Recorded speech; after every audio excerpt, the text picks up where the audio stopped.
જય હિન્દ વિદ્યાર્થી મિત્રો 15મી ઓગસ્ટ જેમાંથી આપણે શું શીખવા જેવું છે કે ભાઈ એઝ આપણે જો સરકારી જે કોઈ પણ કોમ્પિટિટિવ એક્ઝામની તૈયારી કરતા હોય તો 15મી ઓગસ્ટ અને જે સ્વાતંત્ર્ય સેનાની છે કે જેના લીધે આપણને આ 15મી ઓગસ્ટ જે છે એ આપણે ઉજવીએ છીએ અને અત્યારે આપણે સ્વતંત્ર છીએ તો એનામાંથી આપણે શું શીખવાનું છે એ આપણે આજે જોઈએ તો કે 15મી ઓગસ્ટ રજાને તમારે ધ્યેયની દિશામાં એક કદમ આગળ વધવાનો અવસર ગણો. ઓકે, આ 15મી ઓગસ્ટ જે છે એને આપણે એક કદમ આપણે આગળ વધવાનું છે એવો એક સંકલ્પ કરો અને જેમ સ્વતંત્રતા સેનાનીઓએ દેશ માટે જીવન સમર્પિત કરી દીધું તેમ તમારા લક્ષ્ય માટે તમે સમર્પણનો જે છે એ શપથ લો.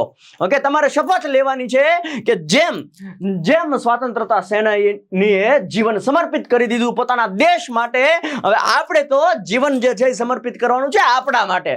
ઓકે, તો આપણા માટે આપણે સમર્પણ કરી નાખવાનું છે. આપણી ગવર્મેન્ટ જોબ માટે આપણે આ 2-3 વર્ષને સમર્પિત કરી દઈએ અને મસ્ત મજાની તૈયારી કરી દઈએ તો જેથી કરીને આપણને સરકારી નોકરી જે છે એ મળી જાય. જે રીતે ભગતસિંહે ફાંસીનો ફંદો હસતા હસતા સ્વીકારો તે રીતે પણ તમારા જીવનની અંદર જે કાંઈ પડકારો હોય એ તમે સહજ ભાવે સ્વીકારો. ઓકે, એવું આમાંથી આપણને શીખવા મળે છે. ગાંધીજીએ જે અહિંસાના માર્ગમાંથી ધૈર્ય અને દ્રઢતા શીખી છે તેમ પરીક્ષા માટે પણ ધૈર્ય એ જરૂરી છે. ઓકે, ધીરજ એ જરૂરી છે. ઓકે, તમે એમ માનો કે હું આજે તૈયારી કરું, કાલ પરીક્ષા પાસ કરું ને પરમ દિવસે હું લાગી જાઉં તો એમ પાસ નહીં થવાય. તમારે જો એક્ઝામ સરકારી નોકરીની તૈયારી કરવાની હોય તો તમારી અંદર ધીરજ જે છે એ અતિ મહત્વની બની રહેવાની છે. જેમ સુભાષચંદ્ર બોઝે એમ કીધું હતું કે તુમ મુझे खून दो मैं तुम्हें आजादी दूंगा, એમ તમે પણ તમારી ઊંઘ, આરામ, મનોરંજનને બલિદાન આપો અને સરકારી શાળાઓમાં સરકારી જોબ તમે જે છે એ પ્રાપ્ત કરો. ઓકે, સરદાર પટેલે જેમ દેશને એક કર્યો તેમ તમે પણ તમારા બધા વિષયોને શું કરવાનું છે, એક કરવાના છે. એટલે કે બધા વિષયોના આપણે 360 ડિગ્રી એ કવર કરી લેવાના છે. તમારું ધ્યેય જ તમારી આઝાદી છે. તમારું ધ્યેય જ તમારી આઝાદી છે. તેના માટે તમે જાતે જ લડશો. ઓકે, જ્યાં સુધી આપણે સફળ ન થઈએ ત્યાં સુધી આપણે આ કામ કરવાનું છે. આઝાદીના લડવૈયાઓએ અશક્યને શક્ય બનાવ્યું હતું. ઓકે, તેમ આપણે પણ અશક્ય લાગતી પરીક્ષાને પાસ કરી રેન્ક લાવી અને જ્યાં નોકરી મેળવવા માંગીએ છીએ ત્યાં નોકરી આપણે મેળવવાની છે. 15મી ઓગસ્ટના દિવસે આપણે એક સંકલ્પ કરીએ કે આપણને નેક્સ્ટ 15મી ઓગસ્ટમાં એક સરકારી નોકરી મળી રહે. ઓકે, તમારું જ્ઞાન અને તમારું સૌથી મોટું શસ્ત્ર છે તેને ધારદાર બનાવો. તમારા જ્ઞાનને તમારે ધારદાર બનાવવાનું છે. ઓકે, રિવિઝન ચાલુ રાખવાનું છે. જે રીતે રાષ્ટ્રધ્વજ ક્યારેય ઝૂકતો નથી તે જ રીતે તમારું મનોબળ પણ ક્યારેય નમવું ન જોઈએ. તમારું મનોબળ ક્યારેય નમવું ના જોઈએ. એ આડોશ પાડોશ હોય કે આપણો સમાજ હોય, જે બોલવું હોય બોલે, એને આપણું રિઝલ્ટ બતાવશે. દેશનો ઇતિહાસ વાંચો અને ઇતિહાસમાંથી આપણે શીખવાનું છે, કારણ કે તમે પણ ભવિષ્યનો ઇતિહાસ લખવાના છો. ઓકે, તમારામાંથી પ્રેરણા લઈ અને બાકીના જે વિદ્યાર્થીઓ છે એ સરકારી નોકરીની તૈયારી કરશે. ઓકે, એટલે તમે પણ એક ઇતિહાસ રચવાના છો. તમારી એક મિનિટ, એક કલાક રાષ્ટ્રની સેવા માટેની રોકાણ છે. આ વસ્તુને તમારે યાદ રાખવાની છે. આ વાતને તમારા જીવનની અંદર ઉતારવાની છે. જે ડરતા નથી, જે વિજય બને છે, શિસ્ત અને સમર્પણ તમારી અંદર હોવું જોઈએ. સફળતાનો એક માત્ર માર્ગ જે હોય છે શિસ્ત અને સમર્પણ. સંઘર્ષ વિના તમને કશું જ મળવાનું નથી. સવારે વહેલા ઉઠવાનો સંકલ્પ લો, જે સફળતાનો પ્રથમ પગથિયું છે. રાત્રે મોડે સુધી જાગીને તમારા સપનાઓને હકીકતમાં ફેરવવાની મહેનત કરવાની છે. આમ નામ સફળતા તમારા પગ નહીં ચૂમે. યાદ રાખજો કે સંઘર્ષ વિના તમને સફળતા નહીં મળે. ઓકે, સાચી દિશા અને સંઘર્ષ વગર તમને સફળતા નહીં મળે. તમારું ટાઈમ ટેબલ કોઈ કાયદેથી ઓછું નથી. ઓકે, એક કાયદો છે, એવી રીતના નિયમિત રીતે તમારા ટાઈમ ટેબલને ફોલો કરો. એક પણ દિવસ બગાડશો નહીં, કારણ કે એક દિવસ પણ પરીક્ષામાં રેન્ક બદલી શકે છે. આ વસ્તુને યાદ રાખવાની છે આપણે જીવનમાં. દરેક વિષયને એટલો મજબૂત બનાવો કે કોઈ પણ પ્રશ્ન તમને રોકી ન શકવો જોઈએ. જ્યારે થાકી જાઓ ત્યારે યાદ કરો કે તમારા માતા પિતાએ તમારા માટે કેટલા બલિદાન આપ્યા છે. સોશિયલ મીડિયાની આઝાદીને તમારી સફળતા માટે થોડા સમય માટે ગુલામીમાં રાખો. સોશિયલ મીડિયાથી દૂર થઈ જજો. જ્યારે બાકીના લોકો રજા મનાવતા હોય ત્યારે તમે વાંચનનો આનંદ માણો. સફળ થવાની આ એકમાત્ર ચાવી છે. તમારા અભ્યાસની રફ નોટ્સને તમારી સફળતાના વાર્તાનું પહેલું પાનું બનાવો. નિષ્ફળતાથી ડરશો નહીં, કારણ કે સફળતાની દિશામાં એક પગથિયું છે. નિષ્ફળતા જે છે ને એ એક સફળતાનું પહેલું પગથિયું છે. આ યાદ રાખજો. દરેક નિષ્ફળતામાંથી આપણે કંઈક ને કંઈક શીખવાનું છે. ક્યારેય હારી પડવાનું નહીં. જેટલા વધારે મોક ટેસ્ટ આપશો તેટલો જ તમારો આત્મવિશ્વાસ વધવાનો છે. Daily test, weekly test, monthly test, mock test, જેટલી ટેસ્ટો આપશો એટલો તમારો કોન્ફિડન્સ જે છે એ વધવાનો છે. અને જલ્દી એ તમારું સ્વપ્ન તમે સાકાર કરશો. નકારાત્મકતાને તમારા મનમાંથી દૂર કરો, જેમ દેશ વિદેશી શાસનને દૂર કર્યું. જેમ દેશે વિદેશી શાસનને દૂર કર્યું, એવી રીતના નકારાત્મક જે વ્યક્તિ છે, નકારાત્મક મનમાં જે વિચાર છે એને તમારે દૂર કરી નાખવાના છે. તમારા શિક્ષકોનું હંમેશા સન્માન કરવાનું છે, કારણ કે તેઓ તમને જ્ઞાનનું ધન આપે છે. જ્ઞાનથી મોટું કશું છે જ નહીં. કોઈ પણ વિષય અઘરો નથી, તેને અઘરો બનાવનાર તમારો ડર છે. કોઈ પણ વિષયને તમે ટાઈમ આપો એટલે એ વિષય સહેલો થઈ જતો હોય છે. દરેક પાસ થનાર વિદ્યાર્થી તમારી જ જેમ મહેનત કરતો હોય છે, તેને હરાવવાનો જુસ્સો રાખો. ઓકે, એક પણ ટોપિક છોડશો નહીં, કારણ કે પરીક્ષામાં ક્યાંથી પૂછાઈ જાય તે કોઈ જાણતું નથી. કશું જ છોડવાનું નથી. તમારા મગજને એક લાઇબ્રેરી નહીં પણ શક્તિશાળી હથિયાર બનાવો. તમારા મગજ જે છે એને એક લાઇબ્રેરી જ બનાવવાનું. ઓકે, બધું ભરતું નથી જવાનું, પણ શક્તિશાળી હથિયાર બનાવવાનું છે. મન અને મનોબળ, આઝાદીની લડાઈ તમારા મનની અંદર થવી જોઈએ. દરેક સવારે તમે આઝાદ ક્યારે થશો? કે જ્યારે તમને સરકારી નોકરી મળશે. તમારા માટે આઝાદી એ છે. દરેક સવારે એક નવા સંકલ્પ સાથે ઉઠવાનું છે. તમારે અંદરના આત્મવિશ્વાસને જાગૃત કરવાનું છે. મનમાં ક્યારેય એવો વિચાર ન આવવા દો કે હું નહીં કરી શકું. હું કરીશ અને કરીને બતાવીશ. જ્યારે પણ થાકો ત્યારે આંખ બંધ કરીને તમારું લક્ષ્ય યાદ કરવાનું છે. તમારી સફળતાની કલ્પના કરો, જે તમને વધુ મહેનત કરવા માટે પ્રેરિત કરશે. તમારી પાસે જે કંઈ છે તેના માટે કૃતજ્ઞ બનો. બીજાની નકલ ન કરો. કોઈ દિવસ બીજાની નકલ ન કરો. તમારી પોતાની સ્ટ્રેટેજી બનાવો. તમને ખબર હોવી જોઈએ કે તમારી સ્ટ્રેટેજી શું છે. નાની નાની સફળતાઓમાં સેલિબ્રેટ કરો, જે તમને મોટી સફળતા તરફ લઈ જશે. તમારા મન પર કાબુ મેળવતા શીખવાનું છે. ધ્યાન, મેડિટેશન, મનને શાંત રાખતા શીખવાનું છે. જીવનમાં તમારા સ્વાસ્થ્યનું ધ્યાન રાખવાનું છે, કારણ કે સ્વસ્થ શરીર અને એ જ સ્વસ્થ શરીર છે, એ જ સ્વસ્થ મનનો આધાર છે.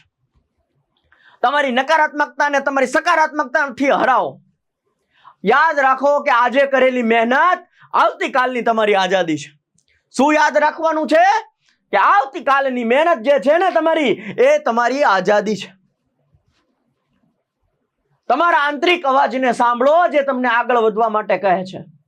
ભલે બધી દુનિયા વિરોધ હોય, આપણી વિરોધમાં હોય આખી દુનિયા, કશો વાંધો નહીં, કોઈ તકલીફ નહીં, પણ તમે તમારી જાત પર વિશ્વાસ રાખો ને જ્ઞાન અને વારસો, દેશની સેવા માટે તમે તમારું જીવન જે છે એ સમર્પિત કરી દો.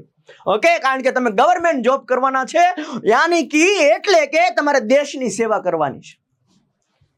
તમે જે પણ વાંચો છો તે માત્ર પરીક્ષા માટે નહીં, પણ એક જવાબદાર નાગરિક બનવા માટે વાંચો. દેશના બંધારણના મૂલ્યોને સમજો અને તેના તમારા જીવનમાં ઉતારવાના છે. તમારા જ્ઞાનનો ઉપયોગ સમાજ અને દેશના હિત માટે કરવાનું છે. ભવિષ્યમાં ભ્રષ્ટાચાર સામે લડવાનો સંકલ્પ લો. ક્યાંય ભ્રષ્ટાચાર થવો જોઈએ નહીં, અને આપણાથી તો બિલકુલ નહીં. એક એવો અધિકારી બનો, એક એવા અધિકારી બનો કે જેના પર દેશને ગર્વ થાય. તમારી નોકરીને એક સેવા તરીકે જો, માત્ર આવકનો સ્ત્રોત નહીં. આ એક સેવા છે, મારા ભારત દેશની સેવા છે. ગામડાઓ અને ગરીબોના ઉત્થાન માટે કામ કરવાનું લક્ષ્ય રાખવાનું છે. આપણે ટેકનોલોજી અને વિજ્ઞાનનો ઉપયોગ કરીને દેશને આગળ લઈ જવાનો છે. આપણે દેશની કલા અને સંસ્કૃતિને જીવંત રાખવામાં મદદ કરવાની છે. આપણે પાણી બચાવો, વૃક્ષો વાવો અને સ્વચ્છતા જાળવો. તમારા જ્ઞાનથી દેશને આગળ ધપાવવા માટે પ્રતિબદ્ધ રહો. વધુ ઓકે, સફળતાની ભૂખને ક્યારેય મરવા દેશો નહીં. સફળતાની ભૂખ હોવી જોઈએ આપણી અંદર, આપણા દિલની અંદર. આ 15મી ઓગસ્ટના દિવસે આ સંકલ્પ લેવાનો છે કે હું સફળ થઈને બતાવીશ. દરેક રાત્રે સૂતા પહેલા દિવસભરની મહેનતનો હિસાબ કરો કે આજે મેં કેટલી મહેનત કરી અને હવે કેટલી કરવાની જરૂર છે. તમારા આદર્શ પુરુષ કે સ્ત્રીને જેમ બનાવવાનો પ્રયાસ કરો. તમારા ડરને તમારી તાકાત બનાવો. તમારા સપનાઓને જીવંત રાખો. મહેનત ક્યારે વ્યર્થ જતી નથી. આ વસ્તુ, આ વાત તમારે જીવનની અંદર ઉતારવાની છે. દરેક નિષ્ફળતામાંથી કંઈક ને કંઈક શીખો. તમારી જાતને પડકારો આપતા શીખો. થાય શું નહીં મારાથી, બધું જ થશે. અથાક પરિશ્રમથી સફળતા મળે છે ને મળે છે. આત્મવિશ્વાસ એ જ તમારી સફળતાની ચાવી છે. તમારી પોતાની શક્તિ ઉપર વિશ્વાસ રાખવાનો છે. ભલે ગમે એટલા પડકારો આવે, પણ તમે ક્યારેય હાર માનશો નહીં. એ ઊભો થઈશ અને ફરીવાર દોડીશ. સફળ શું ના થાવ. તમારો સમય સૌથી કિંમતી છે, તેને વેડફશો નહીં. સમય બિલકુલ પાછો આવવાનો નથી. એકવાર સમય ગયો હોય બિલકુલ પાછો આવવાનો નથી. એટલે મની કરતા પણ વધુ મહત્વનું હોય તો સમય છે. સમયને બિલકુલ વેડફવાનું નથી. ઓકે, નિયમિત રીતે પુનરાવર્તન કરતા રહો. અભ્યાસ દરમિયાન શોર્ટ નોટ્સ બનાવતા રહો. તમારું પુસ્તક તમારું સૌથી મોટું શસ્ત્ર છે. આવું માનો. તમારા માતા પિતાનું સ્વપ્ન તમારું ધ્યેય છે. આ વસ્તુ યાદ રાખજો જીવનમાં. તમારા માતા પિતાનું સપનું છે ને, તમારે સાકાર કરવાનું છે. એકાગ્રતા વધારવા માટે પ્રયાસ કરવાનો છે, ધ્યાન કરવાનું છે. જ્યારે કોઈ મુશ્કેલી આવે ત્યારે એને એક તક ગણવાની છે. શું છે? આ મારા માટે એક તક છે. આ તકને હું ઝડપી લઈશ. સફળતાનો કોઈ શોર્ટકટ નથી. માત્ર ને માત્ર સાચી દિશા અને સખત મહેનત થી જ તમને સફળતા મળી શકે છે. બાકી કોઈ શોર્ટકટ છે નહીં. તમારા મિત્રો સાથે પણ સ્વસ્થ સ્પર્ધા કરવાની છે. પાડી દેવા માટે સ્પર્ધા નથી કરવાની. સ્પર્ધા કેવી હોવી જોઈએ ભાઈ? સ્વસ્થ સ્પર્ધા હોવી જોઈએ. આળસ એ તમારો સૌથી મોટો દુશ્મન છે. ઓકે, આળસ તમારો સૌથી મોટો દુશ્મન છે. તો ખાસ કરીને આ આળસને તમારે દૂર ભગાવવાની છે. તમારી જાતને વધુ સારી બનાવવા માટે હંમેશા પ્રયત્નશીલ રહેવાનું છે. તમારી જાતને ક્યારેય ઓછી ના આંકશો. તમે ધારો તે કરી શકો છો. દરેક રાત્રે એક નવી પ્રેરણા સાથે સૂઈ જાઓ. એક નવી પ્રેરણા તમારી સાથે સુવાનું છે. સવારને એક નવી તક તરીકે જુઓ કે આજ તો ભૂકા કાઢી નાખવાના છે વાંચીને. તમારો સંકલ્પ જ તમારી સૌથી મોટી શક્તિ છે. ભલે બધાએ તમને છોડી દીધા હોય, પણ તમારું પુસ્તક ક્યારેય તમારો સાથ છોડશે નહીં. ભવિષ્યને આજે જ બનાવો. તમારી નબળાઈઓને દૂર કરવા માટે પ્રયાસ કરતા રહેવાનું છે. હંમેશા મનને શાંત રાખવાનું છે અને ધ્યાન કેન્દ્રિત કરવાનું છે. જ્યારે કોઈ રસ્તો ન દેખાય ત્યારે નવો રસ્તો બનાવવાનો છે. તમારું એક પગલું તમને તમારા લક્ષ્યની નજીક લઈ જઈ શકે છે. તમારું ધ્યેય જ તમારું જીવન છે. આ વસ્તુને તમારે જીવનમાં યાદ રાખવાની છે. સકારાત્મક વિચાર જ તમને સફળતા અપાવશે. તમારા લક્ષ્યને ક્યારેય ભૂલશો નહીં. એક દિવસની મહેનત એક દિવસ જરૂર રંગ લાવશે. તમારા અંદરની શક્તિને જાગૃત કરો. કોઈ પણ વિષયના માસ્ટર બનવાનું છે. કોઈ પણ વિષયના તમે માસ્ટર બની જાઓ. ઓકે, ભલે ગમે તેટલો સમય લાગે પણ સફળતા જરૂર મળશે. તમારી હિંમતને ક્યારેય હારવા ન દો. તમારી જાત ઉપર તમારે વિશ્વાસ રાખવાનો છે. તમારી સફળતા એ તમારા માતા પિતાનું સૌથી મોટું ગૌરવ છે. તમારી સફળતા એ જ 15મી ઓગસ્ટને દેશને આપેલી તમારી સાચી સલામી છે. ઓકે, 15મી ઓગસ્ટને સાચી સલામી ક્યારે આપી કહેવાય? કે જ્યારે તમે સફળ થાઓ. ડન છે. તો આપણે એક મસ્ત મજાનો સંકલ્પ લેવાનો છે કે આવતી 15મી ઓગસ્ટે આપણે એક ગવર્મેન્ટ જોબ લઈને બતાવવાની છે. તો ત્યારે આપણે ભારત દેશને સાચી સલામી આપી કહેવાય.